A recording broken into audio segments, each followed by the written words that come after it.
What's up, everybody out there? Welcome to another edition of Field Vision, brought to you, of course, by War Room Sports in conjunction with Sports Kings. I'm one of your hosts, as usual, Devin McMillan, and I'm here at the round table this evening with my brother from War Room Sports, Jimmy the Blueprint. Yo, I want to give a shout out to Spencer Halls, who right now is shooting at a higher percentage and making more three-pointers than Ray Allen. On our NFL show. That's right. Fred, heavy in the games. What's up, guys? You already know I'm on suicide watch, but you know we still win. And for the first time at the round table, we want to welcome Austin of Sports Kings. What's up, Austin? What's up? Happy to be here. Let's give a quick shout out over to Washington, where Robert Griffin has changed his name to RG3rd stringer for the rest of the year. All right. So let's segue right into that then. Let's talk about what's going on in Washington right now. We've been talking a lot about the Washington professional football team lately, but that's because they keep making news. So, everybody out there who's going to get upset with us and say, just worried about your own team, tell your team to stop making news. Stop making a spectacle of itself. Let's discuss that. Mike Shanahan, there's been rumors all week that he may have leaked a story saying that he was ready to leave the team last year because of the relationship between RG3rd stringer, as Austin called him, and the owner, Daniel Snyder. This week, he's decided to basically shut down Robert Griffin III for the rest of the season, the last 3 games of the season, in favor of Kirk Cousins. What do you guys think of this debacle going on in Washington right now with the 3-10? Listen, here's the thing, right? team? Here's the thing. I've never seen, I shouldn't say never, because there are a lot of diva teams that you see do this. The Cowboys kind of do this on an annual basis that stay this relevant when they are doing nothing productive on the football field.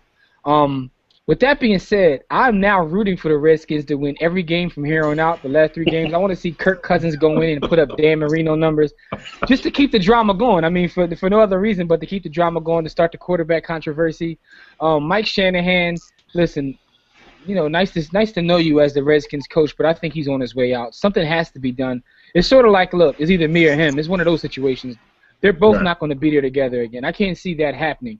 Well, if your major beef in the first place was the fact that the owner coddles the quarterback, then Mike Shanahan already knows which one it's going to be. Austin, what are your thoughts on this situation? I just think either way, Dan Snyder is in a tough spot, man. I mean, you keep RG3 in there and he gets hurt, then you're just reliving the nightmare from last season.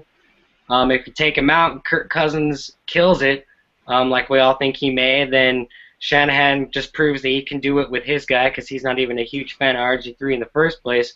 But as looking at the state of the franchise in Washington, they don't have anything else to play for this season. I can definitely see them making sure that RG3 is going through a full offseason, completely healthy, getting him more acquainted with the system. He should already be acquainted with the system, but it just looks like that he's not up to 100%. They don't want to deal with that next season. And if Kirk Cousins does kill it, then you have value there, and you can hopefully get a first, second-round draft pick out of it because they do not have a first-round draft pick going into next year, and they need to fix that O-line if they want to have a franchise quarterback and RG3rd stringer. So that's I actually think he's as close to 100% as he's going to be this season. I think it's kind of a cop-out for anybody to say that he's not at this point. I think a lot of the reason that he's being shut down is performance-based. Plus, of course, they're 3-10. Like you guys said, Shanahan probably wants to show people in these last 3 games that if he had the quarterback that he wanted, then he could probably do some different things. Because from all accounts, lately, because everything's leaking out, RG3 may not have been Shanahan's guy, and that may be the reason why he drafted another quarterback. 3 rounds after you gave up the house to get your franchise quarterback. So I mean, we'll see. Yo, Fred, now watch the entire play call and change. He's gonna start calling his real plays now. But you know what though? He has to though. I mean, a lot of fans complain about that, Jimmy, because the conspiracy theorists are going to be out. The lines all of a sudden going to be blocking better. No, that's going to be the quarterback getting the ball out faster. The play calls are going to be different. Well, you have to call the plays different because fans get upset when you don't call plays to your quarterback's strength. But if Kirk Cousins comes in and he's a little more successful, then you're gonna hear all the conspiracy theorists. Oh, he called a better game. He put in a different offense with Kirk Cousins, but isn't he supposed to? I am praying Kirk Cousins goes ballistic. Benefits this next game coming up benefits Kirk Cousins because he's going against a struggling Atlanta team. No weather elements are going to have to be dealt with in that dome. So this is a great week for him to up his stock over in Atlanta. Listen, 5 touchdowns. The last 3 600 yards games passing. are set up nicely for Kirk Cousins because after that they have Dallas, who's the worst defense almost ever.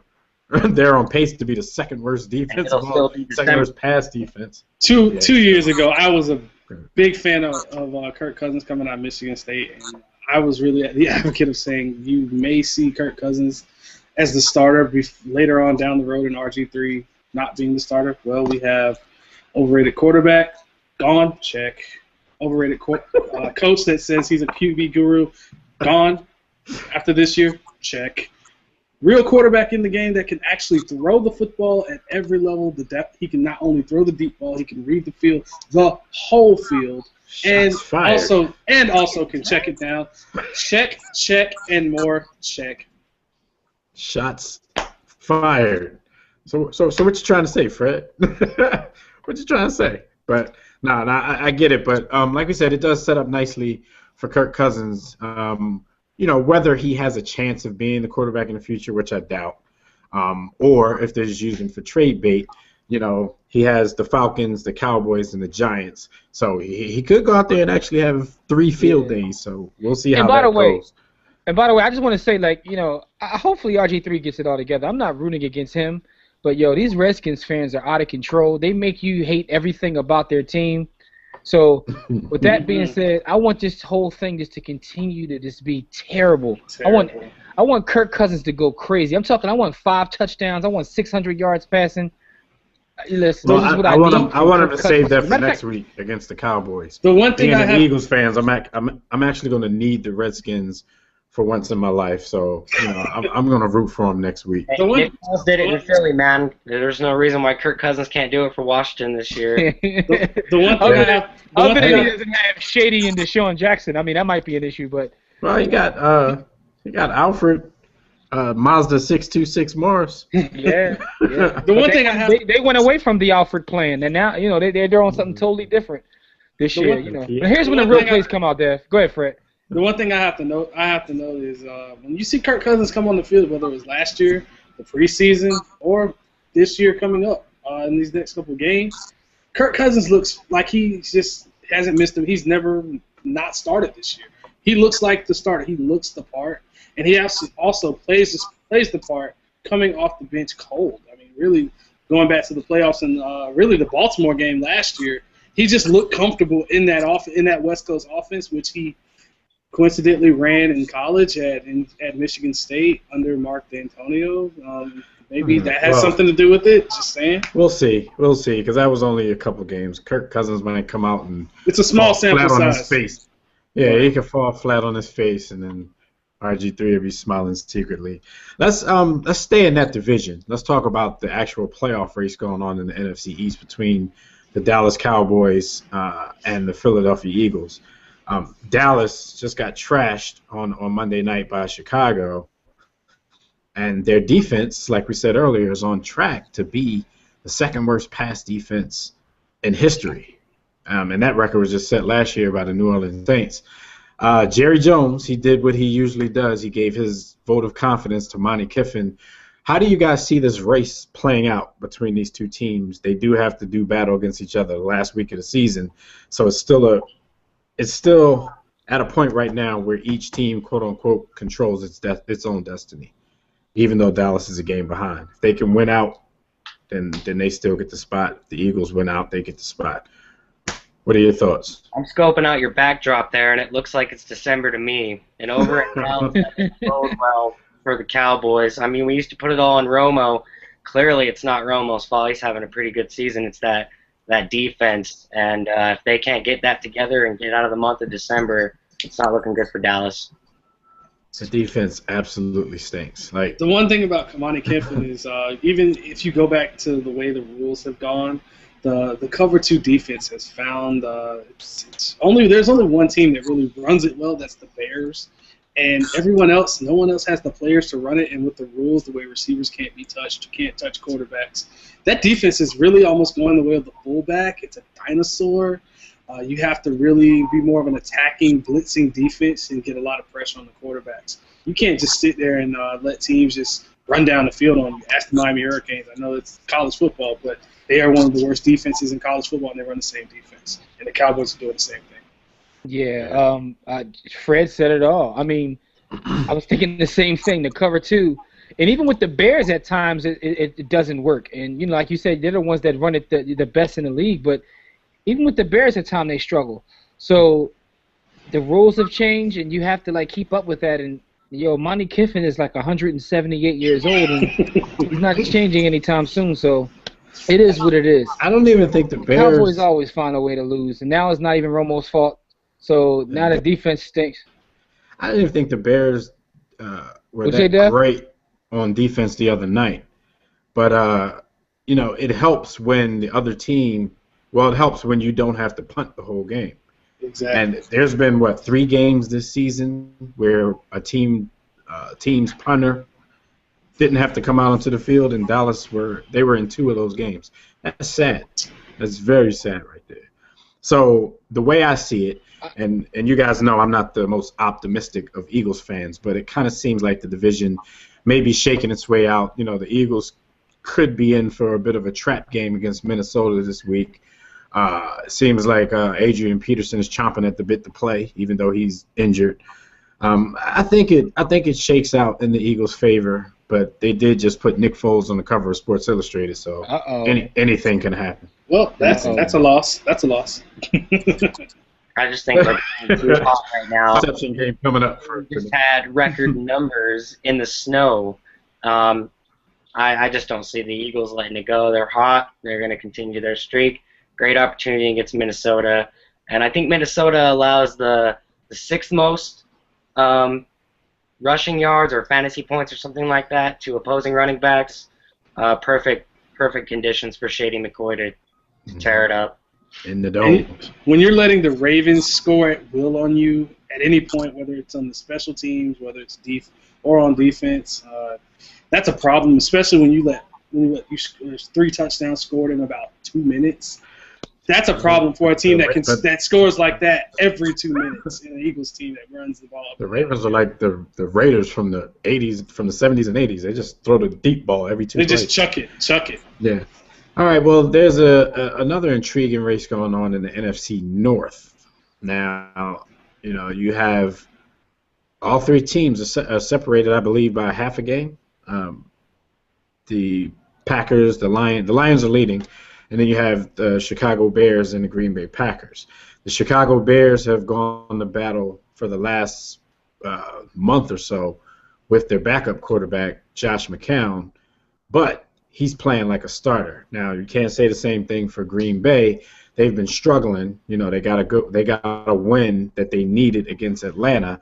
Buys them a little bit more time for Aaron Rodgers, but he didn't play last week because he still had pain, and they're being a little pessimistic about him playing this week. How do you guys see this particular division shaking out, especially with the uncertainty of Aaron Rodgers returning anytime soon? I look at it like the Chicago Bears, they have the perfect storm. You have an offense that is just rolling. You have Matt Forte, you have Brandon Marshall, you have Bennett, and you also have Alshon Jeffrey, who's playing like a beast as well. You just play point guard. You distribute the football. And that defense is holding up just enough and letting you score just enough points to win. The Lions, they're due for a clunker eventually to fall out of that race. And without Aaron Rodgers, the Packers just aren't the same. You have to have a quarterback to sustain that run game. Otherwise, teams are just going to put 8-9 in the box. And honestly, for me, I look at it like this. Get ready for next year, Packers. Maybe Detroit's clunker was last week in the snow. Maybe they had their clunker in the snow. Listen, I think that the Bears have finally solved their problem. Their problem was named Jay Cutler. Trustman said he's coming back when he's healthy. Yeah, and guess what? If they bring him back anytime over the next 3 weeks, they won't make the playoffs. You can't mess with chemistry. Yo, Yeah, that's got crazy. exactly. Ride with the hot hand right now, man. They're playing well as a team. I would stick with this guy. Cutler's a turnover machine. He's the most overrated quarterback in the league. That's Shots all. fired. Pretty much all I really wanted to say. I just wanted to slander Jay Cutler. I agree with Fred that without Aaron Rodgers, their chances are slim to none. And even if he comes back, could he jump right back into like mid-season form? With only a couple weeks left. Right. I think he could. That's Aaron You Rodgers. think he could? I mean, yeah, but A cracked injury's shoulder injury. a cracked collarbone is just something really when you take those hits, those guys falling on top of you. Because at some point he's not just going to be standing in the pocket getting rid of the ball. You're going to get hit. Yeah. He gets hit a lot as is. Yes, and with the shaky offense, you just alluded to, with the shaky offensive line, not the greatest receivers in the world, no tight end. Yeah, you have a running game. Your defense isn't good.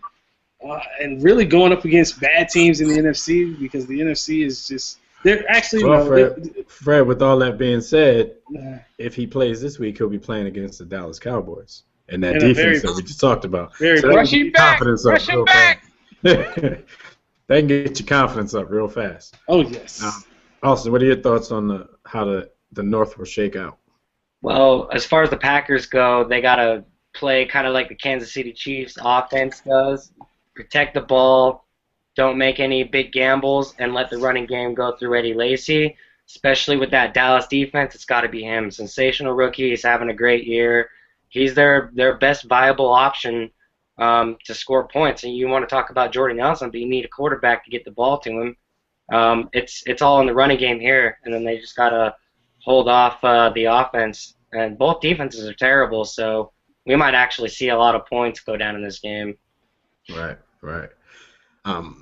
Yeah, and speaking, of the Chicago Bears and earlier Philadelphia Eagles, their game next week just got flexed into a Sunday nighter, so that's going to be a big affair with a lot of implications come next week. So I can't wait for that one.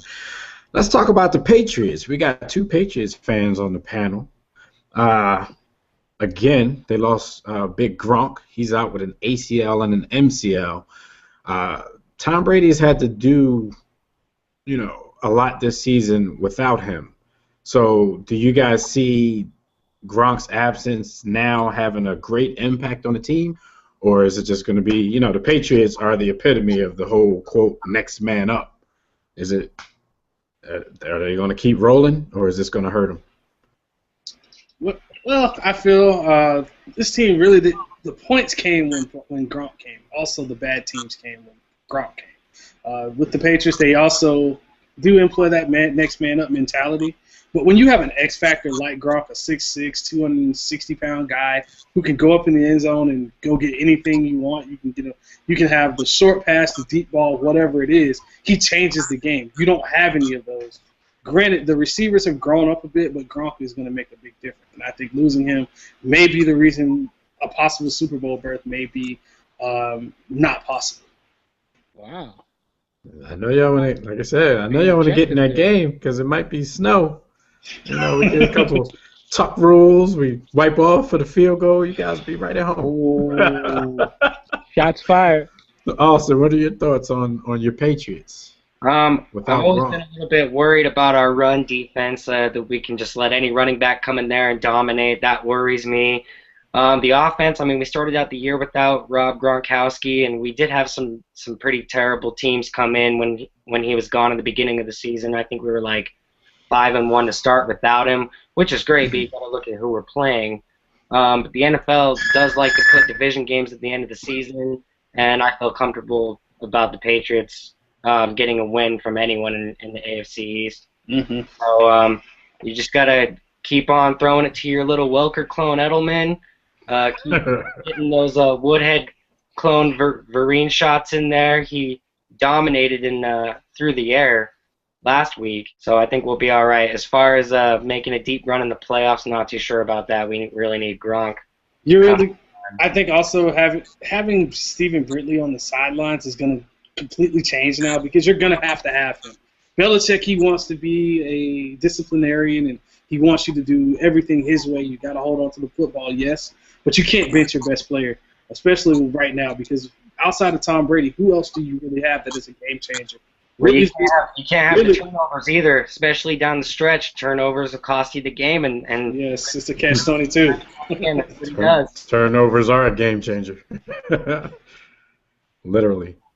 All right, so let's wrap this up by talking about the 3 games of the week. You know, we can give our picks and a little bit of analysis if you have some.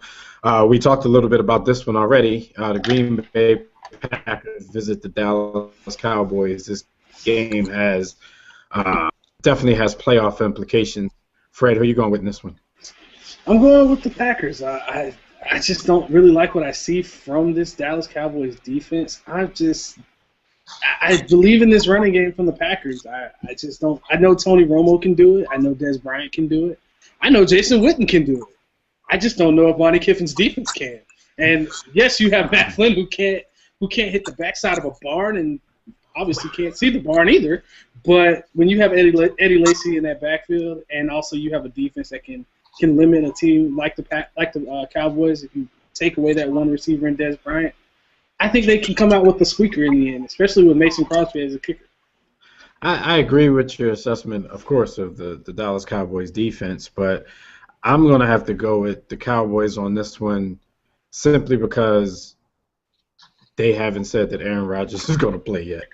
And I don't think you can put it all on Eddie Lacy. I don't think they would score enough points if, all you had to offer against Dallas was a huge load of Eddie Lacy.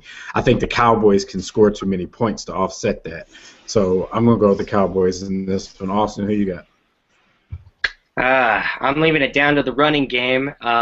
If DeMarco Murray doesn't have a good game on the ground and leaves it all up to Romo in December to get the win, then I think it's going to be the Packers. I don't think DeMarco Murray's going to show up, and I'm going to go with the Packers at home. Okay. And for the record, I hope and pray that it's the Packers. But, Jimmy, who you got? Yeah, I'm going to go with the Cowboys because the Cowboys have a tendency to win these games where as soon as we count them out, they have a tendency to win a game that they probably shouldn't win. And I also agree with your assessment. The Cowboys' weakness is the pass defense. And, as good as Eddie Lacy is, the way to beat the Cowboys is to throw the ball all over them. And I don't see them throwing the ball that way with Matt Flynn playing quarterback. And I think the Cowboys will be able to put up enough points to win this game. All right, so let's go Cincinnati as they visit Jim's Pittsburgh Steelers. Jim's not with us tonight, of course. Jimmy, what do you think about that one? I'm taking Pittsburgh in this game. Big Ben, under the radar, believe it or not, is playing some good football over the last month. And Antonio Rice. Shout out to Jim and his love affair with Antonio Brown or Antonio Rice. But Big Ben is spreading the ball around. I mean, Emmanuel Sanders is scoring. He got Kotchery playing ball. Big Ben is playing good football right now. And the Bengals, I don't know what it is about them. As soon as you start to believe in that team, they just lose. And then you stop believing them, and then they run off 2 straight, and it's like, all right, I don't know what to do with this. I don't know what to call it. The Bengals. Yeah. I've been picking Pittsburgh a lot this season. I never believed that they were as bad as they were shown in the beginning of the season. But for some reason, I just think the Bengals are going to go in and put them out of their misery this week. So I'm going to take Cincinnati in this one. In the Red Rocket. Austin, who you got? Whether or not Pittsburgh decides to get their 12th man blocker Tomlinson in there or not, or Tomlin rather, I still think Cincinnati's going to take this. It's their year in that division. That division goes through Cincinnati, man, and they got to beat their rival in Pittsburgh, and I think they're going to do it. Fred, who you got? Give me the Bengals. Benjarvis Green Ellis. Yes, I said at the law firm, a former New England Patriot. You gotta put the Patriots in this. But no, Benjarvis Green Ellis is gonna put these guys to sleep. I just think it's gonna be a lull. It's gonna be a lullaby. He's not even their best running back though. It's gonna be a 4-quarter lullaby. It's gonna be ugly. AJ Green will have a good game, but outside of that, I just think this defense is just too good. I really like what I've seen, and Fonts is perfect. He's just killing it right now. And as well as Big Ben's playing, I just think the secondary as well is going to shut down that passing game. Watch it. I'm telling you, the Steelers going to win this game. All right, last game of the week. The Monday Nighter, Baltimore at Detroit. Detroit just dropped the Snow Bowl after it looked like they had their game in the bag at 14-0 because for me, I thought the first person to score in that game, first team to score was going to win it. But the snow kind of slacked up, and Nick Foles and Shady McCoy started to get it going. So Detroit dropped a game that they really couldn't afford to drop. They get another shot at it on Monday night against Baltimore. Jimmy, who you going with? Oh man, I'm gonna go with I'm gonna go with the Ravens, man. I know it sounds crazy, right? But nah, it's the Lions. It never sounds crazy. This is true. This is true. It's a pick against them. It's still true. Lions. Every time you say that, because people think that I'm joking, but it's still difficult for me to see the Saints as being good, and they won the Super Bowl just because, when we came up, the Lions and Saints were like Bengals, the worst franchise in all of sports. Mm-hmm. Yeah. So I get what you're saying. So you think the Lions are good, you're like, it's the Lions. Yeah, you're right about that. I mean, it is defending champions, so they have to show some sort of pride, man. And Baltimore, as bad as they are this year, they're exciting to watch play because they just throw the ball downfield, whether it's working or not. All right, so that's one for Baltimore. Austin, who are you picking on this one? I got to go with Baltimore for sure. They're just going to be one of those nasty wild card teams that just barely squeaks in there and makes another run for it like it is every year. But, got to go with Baltimore this week. I feel like Detroit is just really blowing it. They had that division, and they're leaving the door open. They're letting other teams in. They're giving it away, and I think they're going to give Monday night away as well. All right, Fred, who are you taking? The whole time I've been looking at this matchup for about a good 2 or 3 days, and I keep trying to convince myself that the Lions are going to win. I can't. I just can't. The fact that Reggie Bush slipped on some ice and couldn't play in the game. I don't even think that happened. I think he saw that. It's like, I'm not playing in that. They say when you're from Joic Bell. I mean, whether Bush is out or not, you still have Joic Bell who does the same thing. That's not the issue. They just keep trying to find ways to lose. There are 4 teams in the NFL. When it comes down to they're going to win and they have no chance of losing. They shouldn't lose, but they're going to lose. The Lions, the Raiders, the Bengals, and maybe the Cowboys. But give me the Ravens. I just can't. That front 4 for the Lions are going to win. You just said the Bengals is going to win this week, though, man. Hey, the Bengals are right now. They're the team of destiny in that division because simply no one else is wanting to take it. I just use your logic in picking the Steelers, man. Like, listen, the Bengals are one of those teams that when you think they're going to win, watch what they do. Anyway. But the Lions they're I'm after all of this, I'm going to take the Lions. They're at home. They just dropped one last week that they probably shouldn't have dropped. I'm not saying that they, were the big favorites or anything going into the game, but you were up 14-0 in the snow where nobody could do anything, and you just fell apart. I think if they have any sense of pride, they'll come out and play hard in this game against a Baltimore team who is they are the Super Bowl, defending Super Bowl champions, but of course we know they really haven't played like that all season.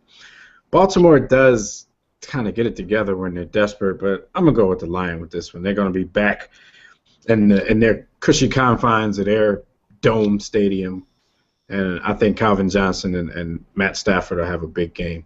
Can we say RIP to Ladarius Webb this week?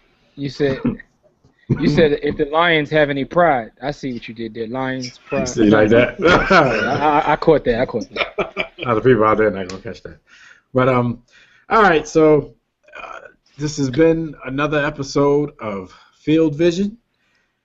I don't know how I feel about that last pick, but we're gonna move on.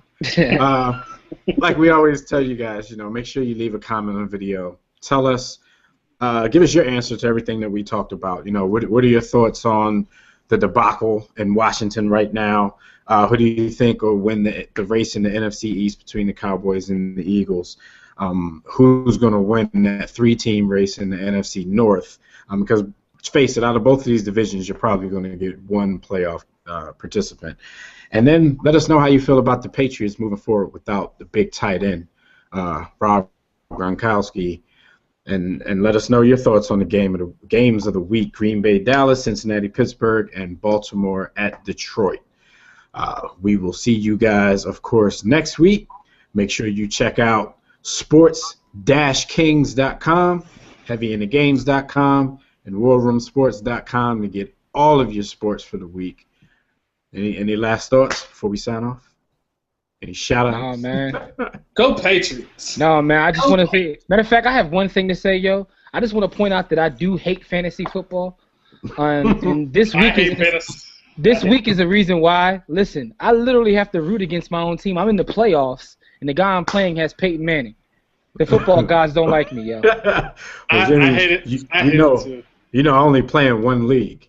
So I missed the playoff by one game in my own league. This week, they have the consolation playoffs. Since I only missed by one game, I'm the number 1 seed in the losers playoffs, right? So I got a bye, and everybody on my team got off this week. Listen, I had nothing to play for. Yo, the league I'm talking about, I had a bye, and listen, I had a bye this past week, and my team went haywire. So now that I have to play, not only do I have to play after my team went haywire last week, but I have to play. I play my own quarterback. And put it like this: my kicker kicked a 64-yard field goal last week. I didn't get to enjoy none of that. Yeah. I hate fantasy football. You guys have the bad stories. I have one, just a little worse. Jay Cutler went down. I was 7-0. 7-0. And then lost the rest of your games. I've rolled off 6 straight losses. Damn! Fred, I have a worse story than that. I have a worse fantasy football story than that.